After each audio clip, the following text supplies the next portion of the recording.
October 25, 1944. The Pacific Ocean is calm, almost peaceful. USS Johnston cuts through the water, escorting small American carriers near the Philippines. These ships are not battleships. They are not meant for glory. They are meant to protect.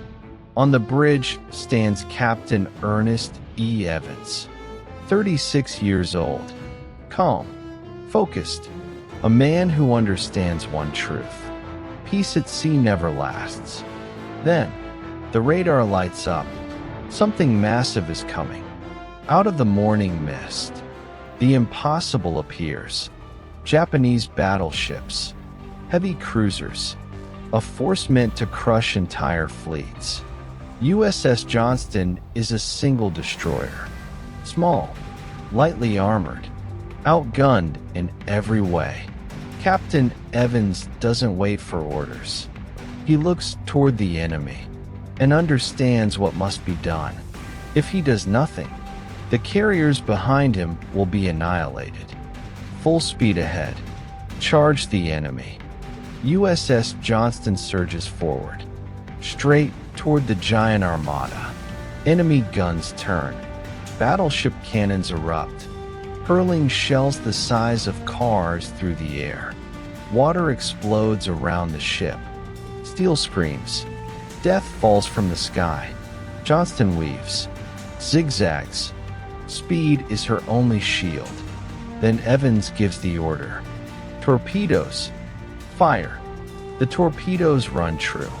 A Japanese cruiser is hit. Fire erupts. Smoke climbs into the sky.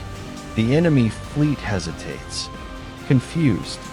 Who attacks battleships with a single destroyer? But the cost is brutal.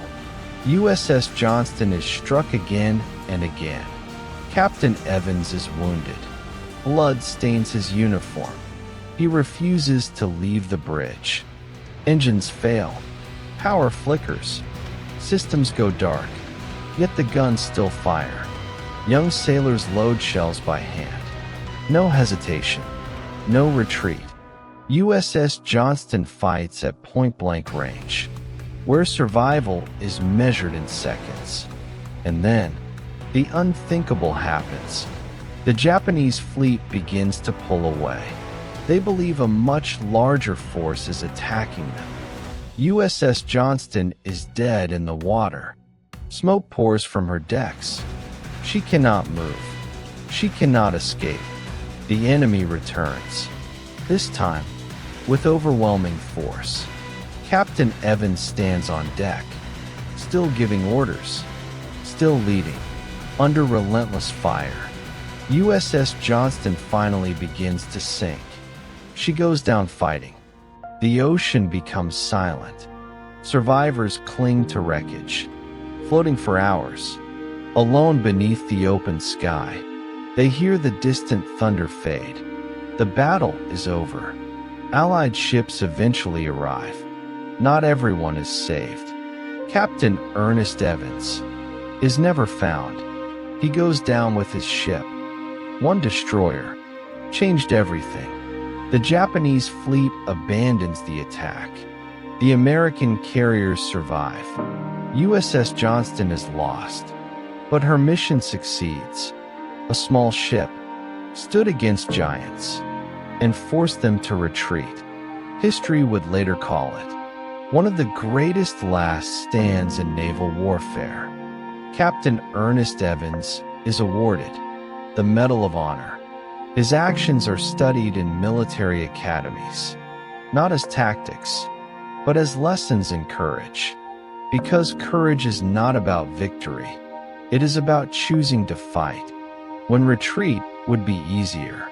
The name USS Johnston lives on, carried by new ships and new sailors. On a vast ocean, a single ship made a choice, not because it could win, but because it had to try. USS Johnston faced a giant armada and refused to back down. She was outgunned, outnumbered, outmatched, but never outbraved. This is the legacy of USS Johnston. Against all odds,